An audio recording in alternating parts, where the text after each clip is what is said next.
Thanks, Mary. This is Brent Moonface reporting live outside the Supreme Court building in Washington, D.C., where the justices have set down the verdict in the U.S. v. Nixon, a landmark case pertaining to the use of executive privilege.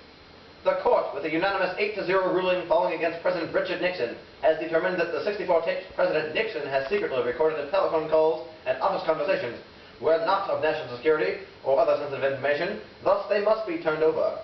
The most important question the court had to answer was, does the separation of powers created by the Constitution provide the President with an absolute power to withhold information from other branches of government?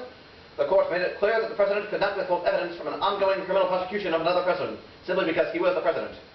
Another question the court had to answer was, if the power is not absolute, should President Nixon be able to claim executive privilege under the aforementioned circumstances? The court ruled that the doctrine of executive privilege entitles the President to a high degree of confidentiality from the courts if the evidence involves matters of national security or other sensitive information.